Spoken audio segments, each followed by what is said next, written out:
दोस्तों साथियों, आप सभी जानते हैं कि वक्फ बोर्ड वक्फ कानून में जो बदलाव किए गए, उसी सिलसिले में पश्चिम बंगाल के मुर्शिदाबाद ज़िले में मुसलमानों का तांडव हुआ। और सबसे बड़ी बात ये थी कि ये मुस्लिम जितने उग्रवादी स्वभाव के होते हैं या आतंकवादी विचारधारा के होते हैं, ये इतने प्री प्लान्ड होते हैं, इतनी इनकी प्लानिंग सटीक होती है कि इनको जगाना नहीं पड़ता है, उठाना नहीं पड़ता है। वो हुआ नहीं कि वो ऑटोमेटिक अपना अपना काम करना चालू कर दे। जैसे जब हिंदू के घरों में आग लगाई गई तो पानी की नल की टोंटियों का पानी पहले बंद कर दिया गया कि आग लगेगी तो जिसमें पानी ना बुझ पाए। और घर से घसीट करके बाप बेटों को कैसे मारा गया। इसके पहले ही जो आपने ये भी कहानी सुनी हो, कई हमने वीडियो बनाई थी, संदेश खाली 2 टापू हैं जिसमें 12-12, 1300 एकड़ ज़मीनें हैं और सिर्फ आदिवासी वहाँ रहते थे।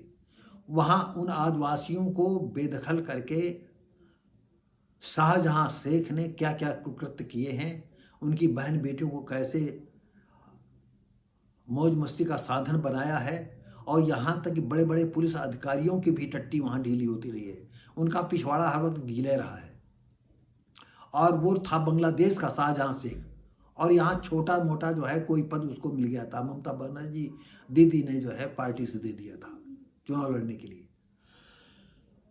और उसने जो है गजवा हिंद का पूरा, और होता ये है कि जैसे मैं अक्सर कहता हूँ कि गजवा हिंद देखने वालों का सपना पूरा होगा, लेकिन ये जो सनातनी आडंबर फैला रहे हैं, इनका सपना सिर्फ कोई पूरा हो, इनको ठीक करेगी गजवा हिंद देखने वाली। क्योंकि इनका जो ये हिंदू धर्म है, ये जातिवाद, ऊंच नीच, छुआछूत, ये समझ लो ये सब पीब में सने हैं।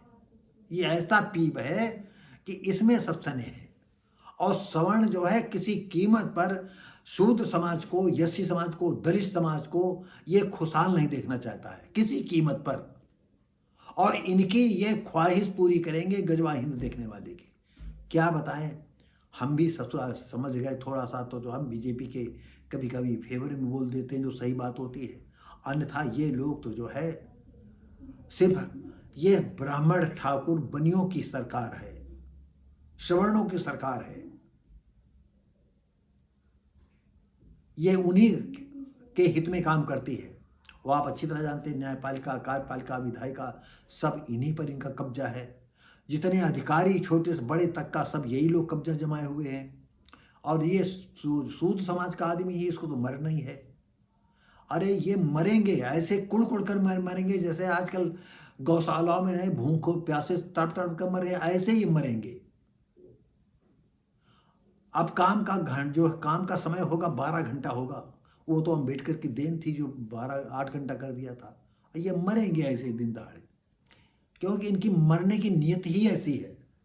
दलित समाज की, शूद्र समाज की, आदिवासियों की। बजाओ तुम भी घंटा।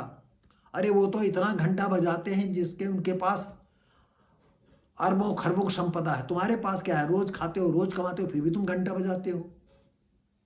कहाँ तुम्हारा भगवान है जो तुम्हारी नहीं सुनता है? उनकी क्यों सुनता है? तुम्हारी समझ में नहीं आएगा। तुम तो पत्थर में भगवान ढूंढोगे, मंदिर में भगवान ढूंढोगे।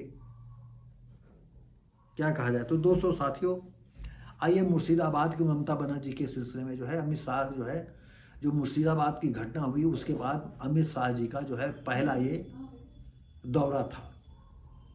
और नेताजी इंडोर स्टेडियम में इन्होंने एक जनसभा को संबोधित किया और इन्होंने कहा कि राज प्रायोजित ये मामला था, ये झगड़ा फसाद खून खराबा। और आपको और बता दें, बहुत जल्दी ममता दीदी पश्चिम बंगाल को एक नया पाकिस्तान बना देंगी। घोषणा हो जाएगा, इस्लामीकरण हो जाएगा इसका, और ये सनातनी इसको रोक भी नहीं पाएंगे। ये जो चाहे मोदी हो, चाहे योगी हो, चाहे और कोई हो, आरएसएस वाले हों, ये कुछ भी हो, ये रोक नहीं पाएंगे। इनको घंटा बजाना है, शंख बजाना है, थाली बजाना है। आप देखिएगा। मेरी समझ में नहीं आता है, इतना सब कुछ हो रहा है, इजराइल है ठोंक रहा है, सऊदी अपना कानून बनाता है, इनको कानून बनाने में इनका पिछवाड़ा गीला हो जाता है, कोई सही कानून नहीं बना। अरे अभी तुम घोषणा कर दो कि 1 महीने के अंदर अंदर अगर ये घुसपैठिए नहीं जाते हैं तो उनको हम गोली मार दी जाएगी। अब हम देश को जो है इस तरह से विपत्ति में नहीं डाल सकते हैं, हमें मजबूर हो करके कानून बनाना पड़ रहा है। और ये मिलिट्री पुलिस वाले जो है दलित को पकड़ लें, बेगुनाह को भी लाठी पिछवाड़ से मुँह तक कहो घुसेड़ दें।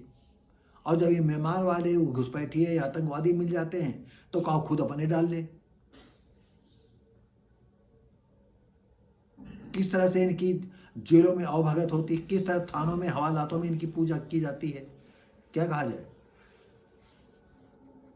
तो दोस्तों साथियों, आज देश को चाहिए कि एक सख्त कानून बनाए, चाहे ट्रेन को पलटाने की हो या और कोई, जो देशद्रोह करेगा उसको परिवार सहित सत्यानाश किया जाए, उनको फांसी फांदे पर लटकाया जाए और 2010 घटनाएं होंगी, अपने आप सब बंद हो जाएगा।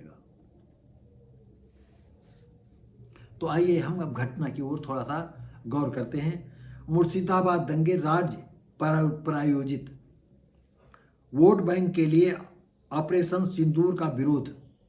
अमित शाह केंद्रीय राज्य मंत्री ने कहा कि ये सब राज्य प्रायोजित था।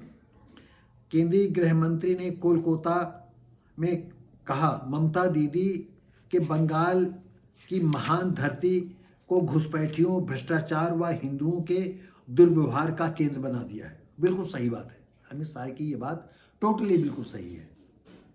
कोलकाता, केंद्रीय गृह मंत्री अमित शाह ने नेताजी इंडोर स्टेडियम में भाजपा कार्यकर्ताओं को संबोधित किया और पश्चिम बंगाल की मुख्यमंत्री ममता बनर्जी पर जमकर निशाना साधा। मुर्शिदाबाद में हाल में हुए दंगे राज प्रायोजित थे। ममता अपने वोट बैंक के लिए मुस्लिम तुष्टीकरण का खेल खेल रही हैं, इसलिए वक्फ संशोधन कानून व ऑपरेशन सिंदूर का विरोध कर रही हैं। दंगों में शामिल थे तृणमूल के वरिष्ठ नेता। नेताओं ने ही हिंसा भड़काई। इससे ये स्पष्ट हो जाता है कि मुर्शिदाबाद में हिंसा प्रायोजित थी। दंगों के दौरान गृह मंत्रालय बीएसएफ की तैनाती पर जोर देता रहा, पर सरकार ऐसा नहीं कर पाई, ऐसा उसने होने नहीं दिया। सत्ता के लिए घुसपैठ जारी रखना चाहती है तृणमूल कांग्रेस। मुर्शिदाबाद में हुई हिंसा के बाद केंद्रीय गृह मंत्री का ये पहला पश्चिम बंगाल का दौरा था। दोस्तों साथियों, हम मिलेंगे आपको अगली वीडियो में, तब तक के लिए जय हिंद।